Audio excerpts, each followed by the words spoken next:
So what's up, guys? I hope you're all good this week. We have been busy in our lives, well, been ill, and obviously Baz has eventually been to the villa and been happy, hopefully happy from the weekend. Yeah. Hopefully. Fairly. But definitely happy as a Chelsea fan beating Liverpool. I think they're in a crisis at the moment, aren't they? I think. Oh yeah. By the looks of it. Yeah. Fucking good though, eh? I mean that was the game I was going to start on. To be honest, the Chelsea 2 Liverpool 1. Yeah, I thought we was going to lose. To be fair, I I must mean, admit. To be fair, Chelsea bounced back from the Brighton defeat really well, Yeah. didn't they? And to beat Liverpool. That was only because we got red carded. I generally think if we didn't get red carded, we would have won that game. The Brighton game. Brighton game, yeah. But I'll tell you what, Esteban, I said it from the beginning, didn't I? I said it from the beginning. I said he's gonna be like a Neymar. How well did Cucurella play? Your mate Cucurella? Good player, mate. Nah, I've got nothing against him personally. I just Good player. I mean, he keeps running, and he set the winner up, didn't he? Well, yeah. rest of it. But what a goal by Casado. Oh mate, that was a beauty. To be fair though, give credit to the keeper. I mean, don't get me wrong, the shot was powerful. I think day off hit it, but he did have a hand to it. But don't get me wrong, you ain't gonna beat them. No. That Casado, he's gonna have to. On fucking FIFA now, mate. Next year they're gonna have to put a little bracket for him going long range shooter. He got some crackers, didn't he? That was a beast. That was a good win for Chelsea. Yeah. You know, going into the international break as well. It's always important to win the game before the international break, just to so you've got those points in the bank before you have the break. I totally agree with what you said weeks ago when I was watching the show again. It came up on TikTok on my other profiles. Yeah. Was that you saying that? You know, when your team gets into a winning ways, puts on a good performance, and they start to build up that, the click together, and then they fuck off and fucking... on the international break. Well, it's funny because annoying, next week when we do this is England Day. So we'll have to watch that. England have got Wales on Thursday. Thursday? In a friendly. Yeah. And then they've got Latvia away on Tuesday in a World Cup qualifier. That far of a distance? Are you sure it's definitely Thursday? Thursday Wales, Tuesday Latvia. What time? I'm not sure. You watch it be 7:45. The time I'm teaching the circle. Fuck's sake. Yeah. How you got? Yeah. But I'll have to put it on in the background. Another win for Villa as well. Yes. 4 wins on the bounce now. 4 wins? Yeah, they beat Bologna, Fulham, Feyenoord, and Burnley. Oh, yeah. Yeah, 2 leagues. So, when they start the season, he was a bag of shit. Now you're actually pretty damn decent, getting there. I mean, they're getting there. I mean, the performances are steadily improving. I mean, against Burnley on Saturday, they played really well. Got a 2-0 lead. Burnley's goalkeeper, Dubrovnik, who used to play for Newcastle. Remember him? What's his name? Anyway, he played really well. I mean, mate, he poured that top left corner. Yeah. My God, that was brilliant. I mean, we could have been 3 or 4 up. And then obviously 10 minutes, 15 minutes to go, wherever it was, 20 minutes. Burnley score. And it's all nervy then at 2-1. I bet you was nervy in that stadium. A little bit, because it was a game. Those are the kind of games that you need to win. No disrespect to Burnley, but those are the kind of games you need to win at home if you're going to have any chance of moving up that league and ultimately challenging for Europe again. But another solid 3 points. On the back of the Fulham game as well, back-to-back wins. Yeah. I mean, we needed them. We needed those wins really, because we've got Tottenham, Liverpool, and Man City coming up. That's a hard run, that is. What, like one after the other? No. I think we've got. I'm not sure exactly. I think we've got Tottenham away. I think we've got Man City at home, Liverpool away. Oh, is that the one Dante going to? Yeah, and then we've got another European game coming up away as well in Holland against a team called Go Ahead Eagles, the Dutch side. In Go Ahead Eagles. Yeah. They've got them away, so. Oh, so I'm going to ask you a question. Mm-hmm. I know obviously what's scored up. I'm going to say it now anyway. I might do it for a short video. Yeah. Who would you say is better? Your right winger, I can't think of his name, the one with all the dreadlocks in, or Bailey? Gassan. I don't know. He's a tall, skinny chap, eh? Yeah, the new guy. Yeah. Gassan. Would you say who's better, him or Bailey? On their day, Bailey. I've got to admit, I don't know, because is he gone to German? He's gone to the German league. No, he's gone to Roma. I think he's gone to Italy. On permanent deal? No, do you know, I'm not sure. I think it might be a loan, I'm not sure. But, I mean, 2 years ago, Bailey was exceptional. Yeah, he was scoring goals, assisting. And then, for whatever reason, he just lost form and never seemed to regain it. But, I mean, he may come good. You know, but is that because of, like, do you think Emery's tactics is, like, holding him back? I don't think so, because Emery was the boss when he had his good form. Yeah, because we was there, wasn't we? He scored the winner in that Man City game. That was a brilliant top left corner goal. That was phenomenal. So see, Man United won. Oh, a stay of execution for Amorim. Yeah, that's true. I mean, it makes me laugh. I mean, I know a win's a win, but I mean, who was it again? Sunderland. 2-0 at Old Trafford against a promoted club. I mean, again, like I say, it's a win, but it's not. It's not nothing to really celebrate, is it? A club of Man United standing. Mm-hmm. I think as well, like the amount of money they spent as well. I mean, it just shows. It just shows, and this is what I like sometimes about football is that you can spend all the money in the fucking world, but you still need a good manager to gel them together. Oh, of course you do. Of course, you need a good manager to set up the tactics. To be a man manager to get the best out of players. Yeah. But I mean, I still don't think Amorim's the man for United. But I may be proven wrong. But so far, he hasn't looked of that calibre, has he? He was doing a fantastic job, boy, about keeping them down at the bottom. They should keep him on. Mason Mount got his first goal of the season. Took it well. He's lost. He should have stayed at Chelsea, man.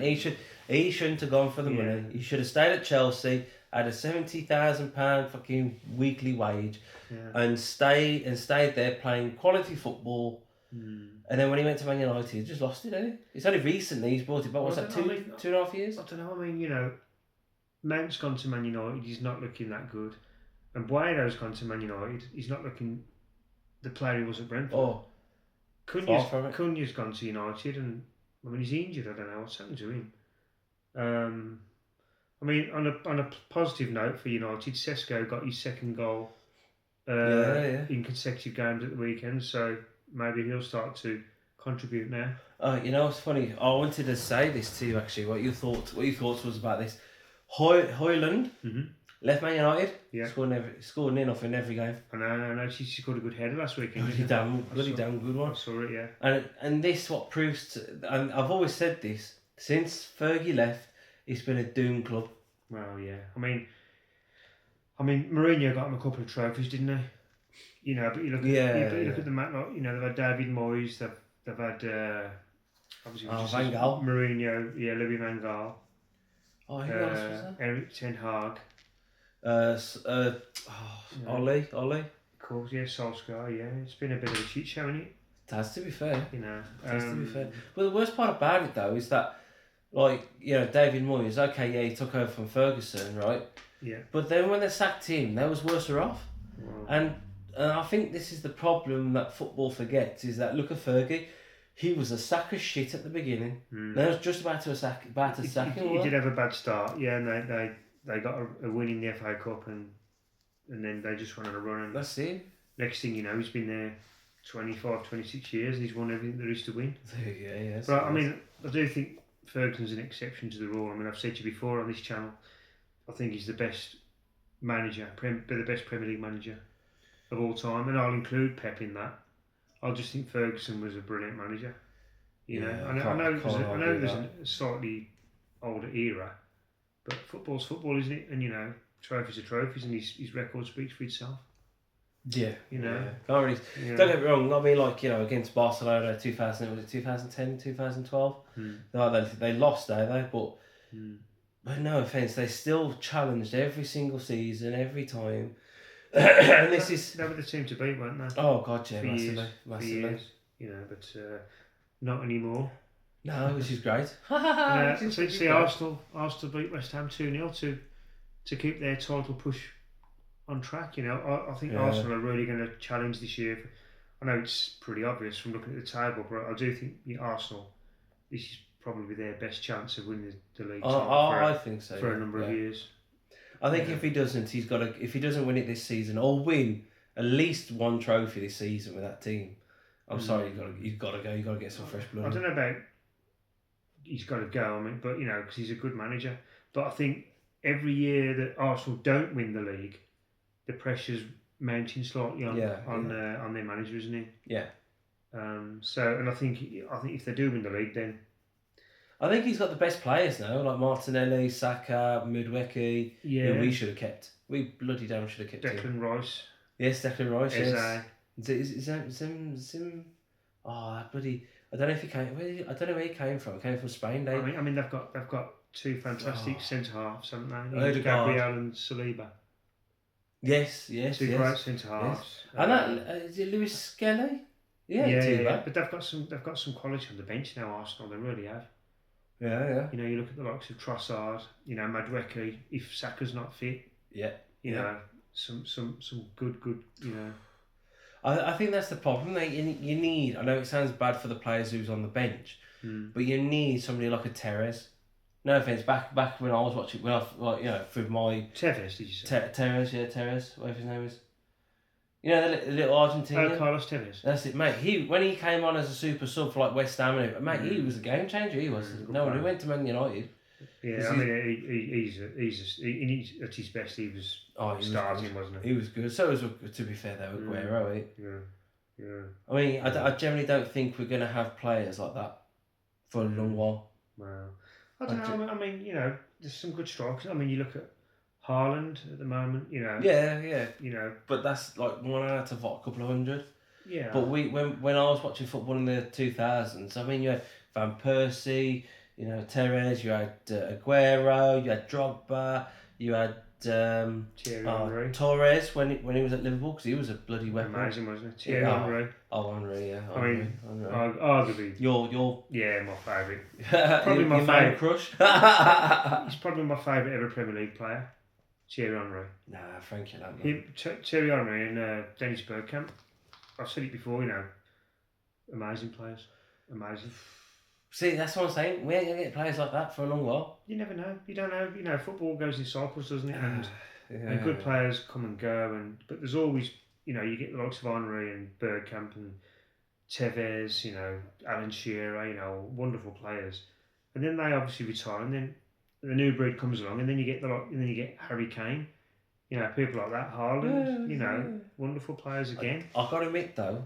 I mean, I'm not a big fan of Tottenham, but we always have jokes and banter type of thing. But he's become such an amazing, way better player in the Bundesliga. His game seems to have gone to another level. Yeah, massively. At Bayern Munich, it really does. And massively. He's just completely. He's in control of his game. And you know what I mean? He's just at his absolute peak, I think, now. He's broken the record, hasn't he? He's the fastest player to hit 100 goals in 100 goals in 104 games? But I mean, he scores that many goals, Harry Kane, but you've got to look at his all-round game, his hold-up play, his assists, his work rate. He's just a perfect professional. You've got to agree with me. He's better at Bayern than he was at Tottenham. I think there's two reasons for that. A, the Bundesliga is not as strong as the Premier League, and B, he's playing with better players at Bayern Munich. Which makes your game easier. Well, because no offence, you look at Tottenham, like not being nasty or anything like that, but Tottenham's like a mid-table club, really. And he was like their star player. Yeah, I think they were a bit better than mid-table. I mean, I know they had a bad season last year, but that was obviously without Kane. Yeah. But I think Tottenham are a top 10 club. I do, yeah. I think they'll probably. I mean, they've had a bit of an up and down start to the season. I mean, they beat Leeds, didn't they? Yeah, the weekend, which was a decent game. But I mean, I know Leeds are a promoted club, but it's a tough place to go, Ellen Road. I don't care what you say. And Tottenham went up there and got the win. Ground it out. So that's a good win for Tottenham. And they're always a yo-yo club, are they? What do you mean, up and down the league? Or just like win, like they'll have one. You mean inconsistent? Like most of their history since I've been following football, like it's always a yo-yo club. But I think Tottenham with Thomas Frank. I think once he gets his ideas across and everything settles down, they've got a good manager there, and I think you'll see Tottenham do really well over the next 2 or 3 years. I think they'll kick on, and I think they'll challenge for Europe every season at the very least. I think so. With Frank. What a shame. Well, I know you're a Chelsea fan, like you say, you're going to say that, but I'm just speaking impartially, and I think Tottenham will kick on after last season's shit show with Postecoglou. Oh, he's talking about shit show, mate. He's wrecking that fucking Forest club. That's karma, that is. I'm sorry, mate. That's fucking karma. Sacking. Well, it is. Nuno. It is, isn't it? Mate, that is fucking karma. I mean, don't get me wrong. As a Nottingham Forest fan, you'd be pissed, wouldn't you? Yeah. You would be pissed. I mean, you would be really unhappy. I mean, they've sacked a very good manager. A good, consistent, solid manager who was getting results. The players loved him. He'd got the team set up well. They were winning games. He got them in Europe. Yep. And then the owner throws his toys out the pram, sacks him, and gets fucking. Yeah, I thought. And they brought Hans Postecoglou in, who, let's face it, he didn't pull up any trees at Tottenham, did he? I know he won the Europa League, but I think that was more luck than judgment. You know, you've got to judge him on the league form, really, over a full season. And they finished 17th, was it? One place above relegation? Which That's what they deserve. Well, they say where you finish in the league is where you deserve to finish, but for a club of the stature of Tottenham Hotspur to finish 17th, and I think they lost 22 league games. Yeah, I mean, that is just shocking. That is very, very bad. And you know, for Nottingham Forest to sack Nuno. Over a petty. He's a fucking knob. I mean, talk about cut your nose off to spite your face. I'll come back to haunting now. And they've got Postecoglou. Let's face it, he's not a good manager. I don't think he's a good manager at all. I don't think at this level now. Like, no offence, he won it at Scotland. No offence, Scotland is just a beautiful country, beautiful place. But for football, well, it's like League One, Championship. Yeah, I mean, you come to England, it's a lot more competitive, isn't it? Oh God, way more. And you know, there's a lot more. I don't mean that by any offence. Because obviously, I think most people would agree with that. Regarding the level of football in Scotland compared to the Premier League. I generally think Celtic and Rangers would be fighting relegation in the Premier League every year. There would be no Champions League. There'd be no. Well, I don't know. I mean, I don't know because obviously, if Celtic and Rangers were in the Premier League, they'd be getting Premier League money, wouldn't they? Yeah. They'd be able to buy better players and compete. So. I think they'd probably both be okay. Because I bet whoever wins the Scottish League would be like mid-table of the English League, wouldn't it? Possibly. Yeah, they could. I don't think of it like that actually. Could well be. So another good win for Everton as well. Your favourite one as well. Scored the last minute. Yeah, Jack Grealish, Super Jack, got his goal in the last minute, didn't he? And he deserves that goal because he's been brilliant this season. And let's face it, I mean, Crystal Palace are no mugs. I mean.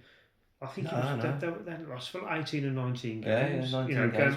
Going back to last season. Is he in the England squad, by the way? No. Yeah, he put him in the England squad. No. Fucking hell.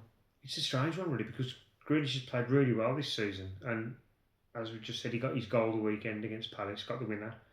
And then you've got Ollie Watkins at my club, Villa, and Morgan Rogers, who, let's face it, they've both been pretty quiet this season. They've not really perform to the level they usually do, and they're both in the England squad. So I'm going to say Watkins. Was it how many goals he scored? 2. I think he's got 1 this season against Fulham. What? I mean, to be fair to Morgan Rogers, he played really well. In the last England game. So he was the outstanding player. Yeah. So Thomas Frank has probably selected Morgan Rogers on that performance rather than his Villa form. But I mean, it'll be interesting to see the Wales game the weekend. It'll be a test, because Wales will on Thursday. Because Wales will be banged up for it being, because it's like it's a local derby. It's a home international. Did you just say Thomas Frank would pick him? Not Thomas Frank. I thought you said that. Sorry. I was like, I swear you just said Frank. I meant Thomas Tuchel. Sorry. Tommy Tuchel. Tommy Tuchel. Yeah.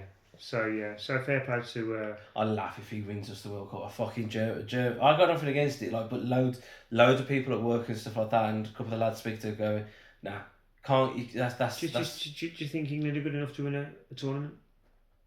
I mean, Yes. Do you really? I generally, apart from Gareth Southgate going stupidly defensive, I think the players that we've got, there is like amazing. We've always had a good team, mate. That's the like Frankie Lamb, Gerrard. You had fucking Rooney. You had bloody Beckham. Rio Ferdinand, John Terry, Ashley Cole, Wayne Bridge. Joe Hart. They're not shit players, because if they were shit, they would be playing at the top teams. The problem that we've always had, and I think this goes for a lot of, because we're not a big country. No. Well, I fucking hate the country, but still. But if I just find it hard is that you've got all these fantastic players, and we're talking the fucking best of the world. Yeah. Let's say back to my era, when I truly love football. Gerrard, John Terry, Lampard, mate, they was brilliant players for their clubs, and none of them motherfuckers could get them playing properly. It never seemed to click, did it, for England in that, not at all. era? Well, in any era, really. I mean, I know we've got to, under Southgate, I know we've got to a couple of semi-finals, and we got to the final of the Euros. But we just can't seem to kick on and just get over the line and win a trophy. No. Who knows? Maybe next summer in America. You never know. We just said Harry Kane's at the peak of his powers. It seems at the moment, and if we can get Cole Palmer fit. Oh mate. Get a tune out of him. Mudryk, Saka, Cole Palmer, Harry Kane, Gibbs. Why? Because I do think he's a good player. And you've got players. I mean, you've got players who haven't even gotten in the squad, like Phil Foden.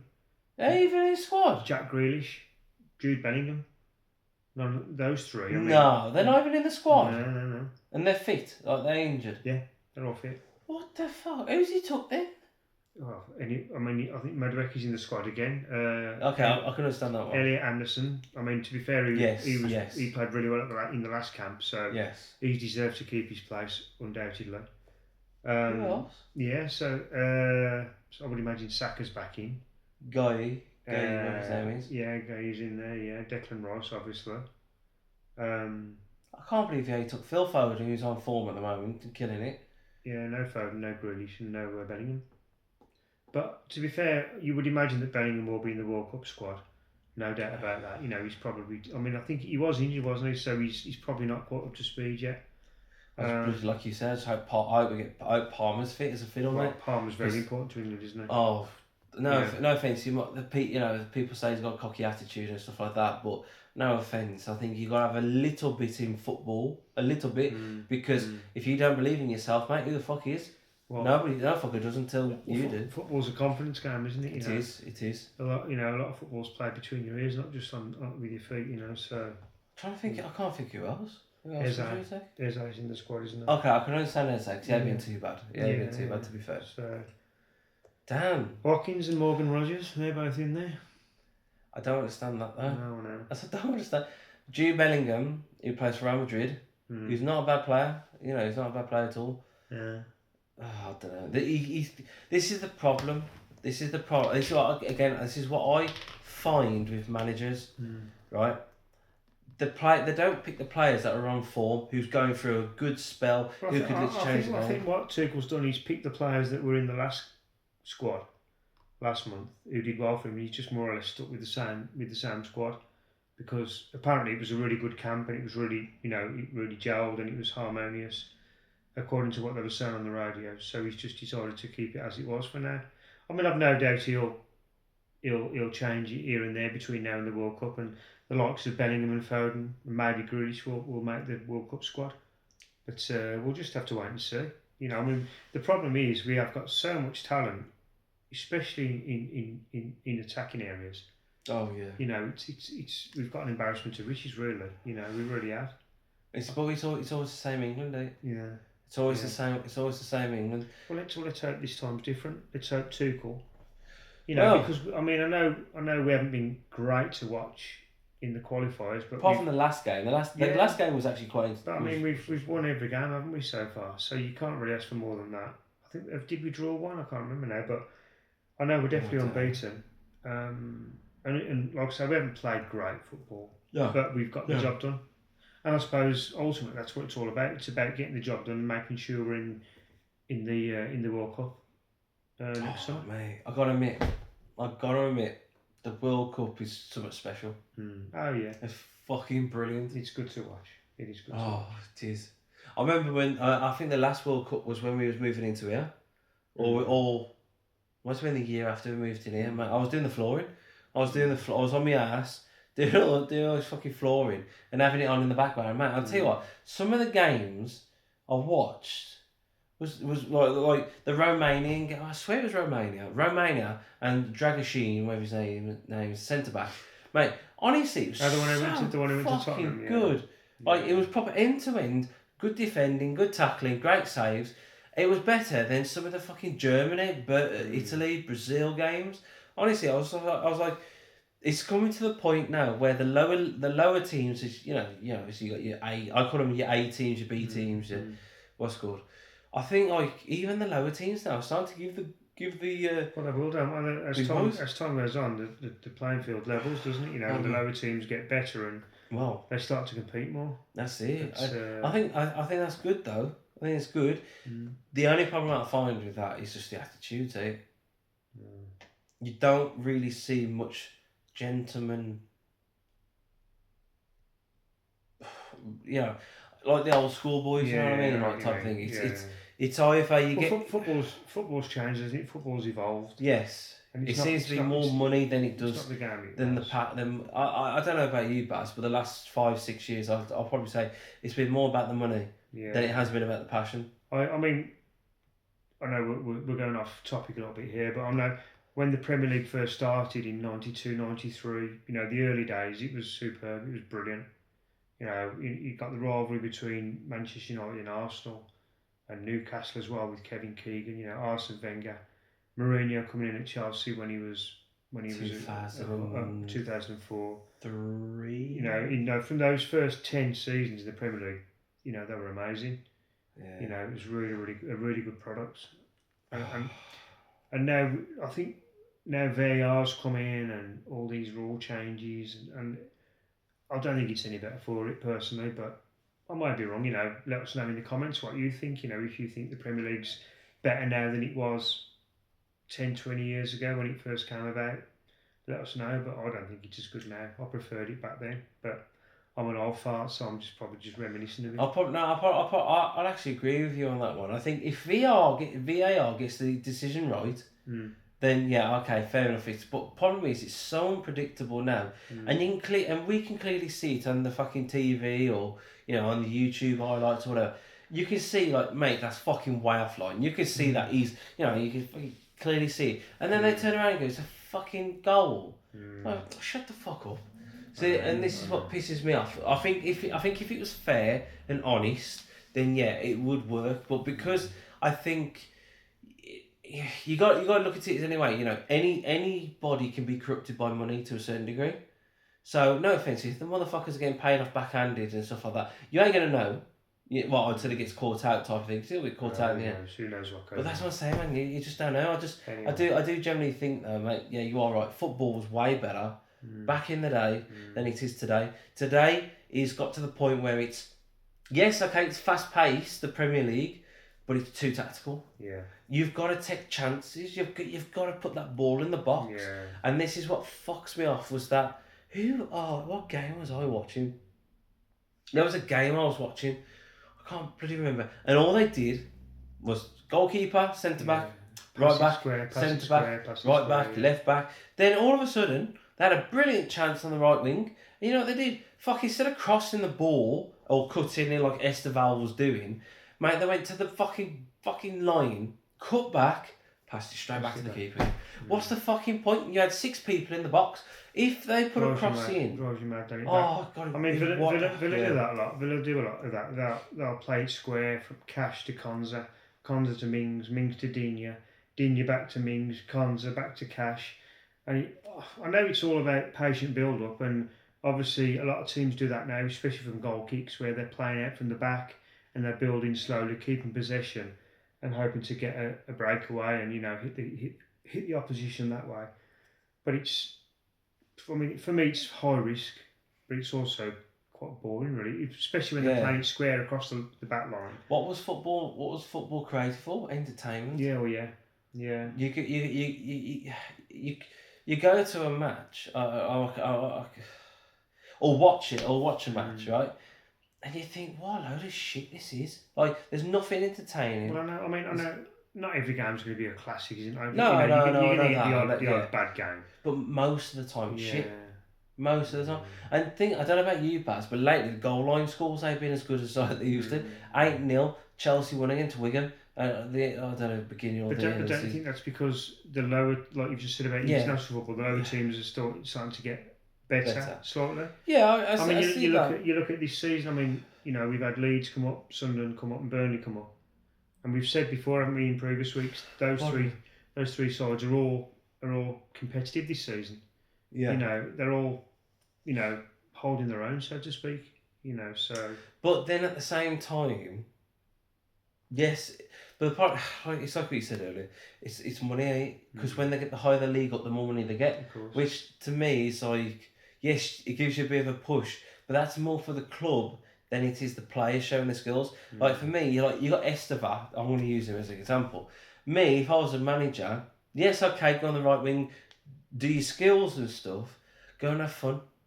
Well, I find it's too mind game. It's mind fucking. Esteva, he plays with the smile on his face, doesn't he? Yeah. Oh god. And he's a joy to watch for him. He's a breath of fresh air. I think. Really is. I think he's a breath of fresh air, and I think that's what we need. We need more players to be a little bit braver and go. You know what? Yes, okay, I might lose the ball now and again, but I'd rather have somebody fucking willing to take a chance and and go for it. Then it just drives me mad. Anyway, we've got a couple of more games to quickly go over before we say bye.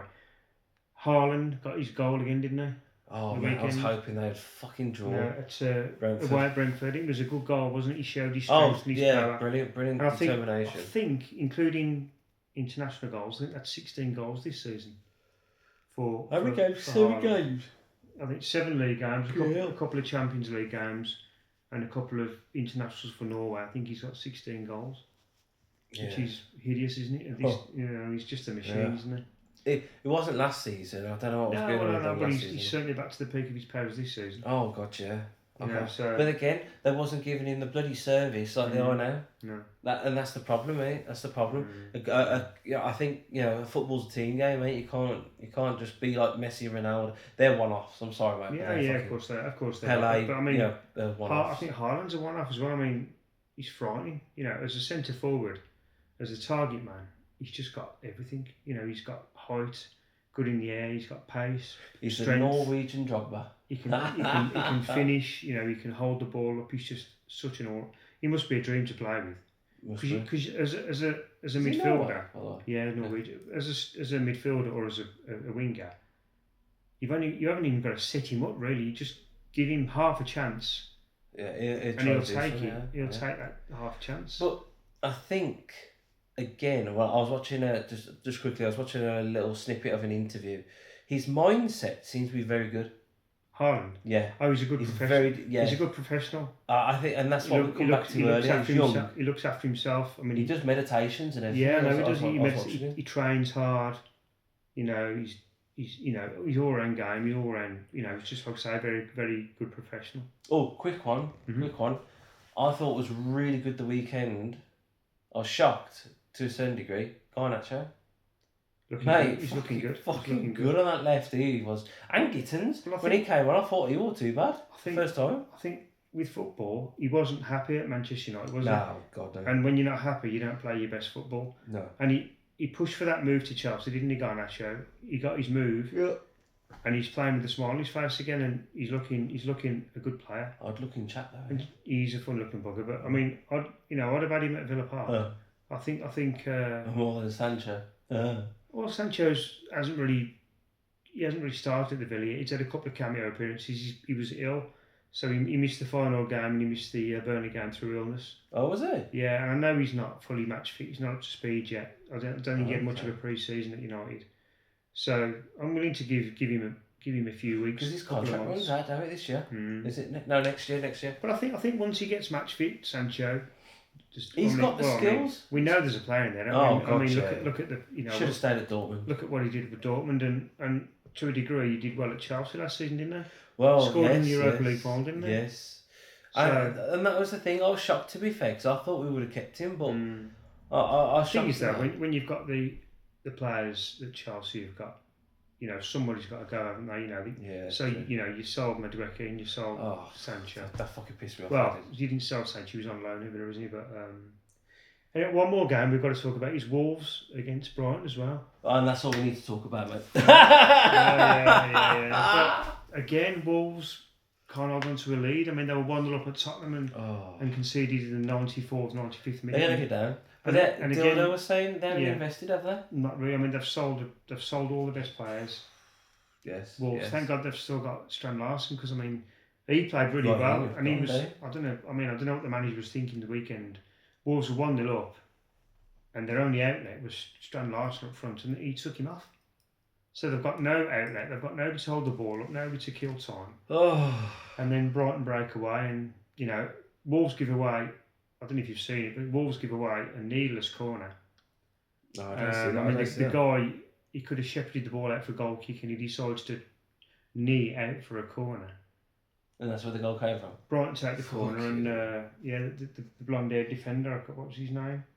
Van Hecker. He scores the equaliser on 86 minutes.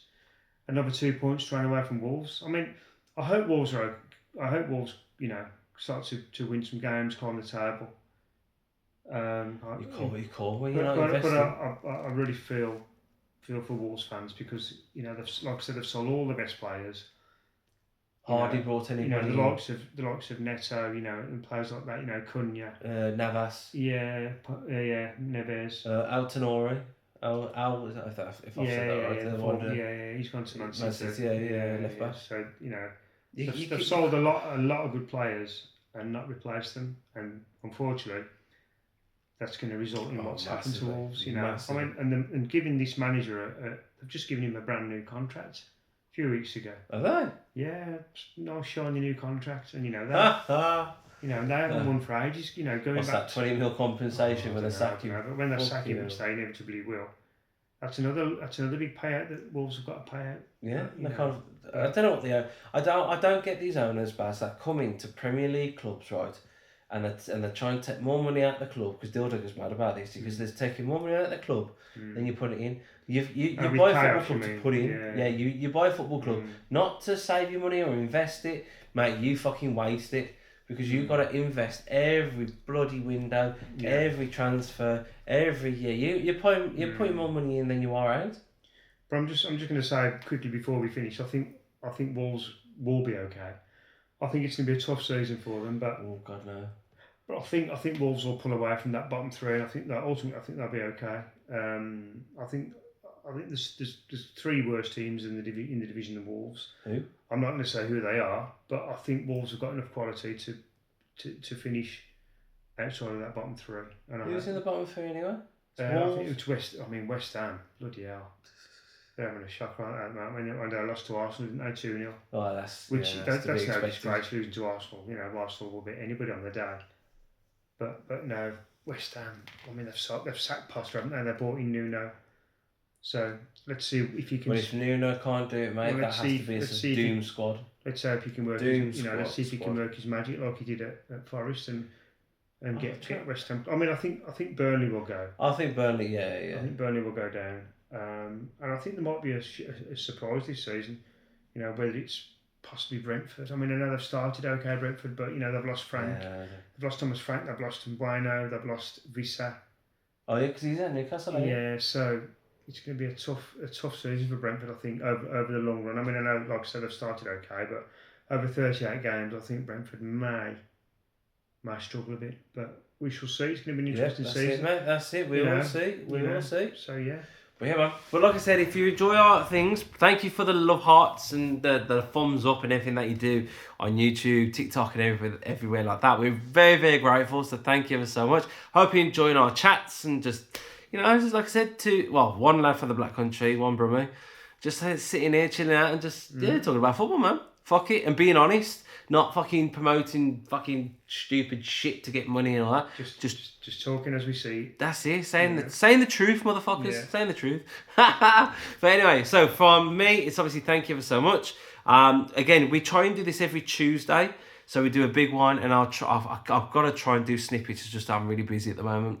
But yeah, man, if you got anything you would like to suggest, any questions, we could put it over. Any comments, just let us know. That's it, man. That's it. Always good to hear from you. But grateful for it anyway. But yeah, from me, it's thank you, much love. And fuck it, Chelsea are the best.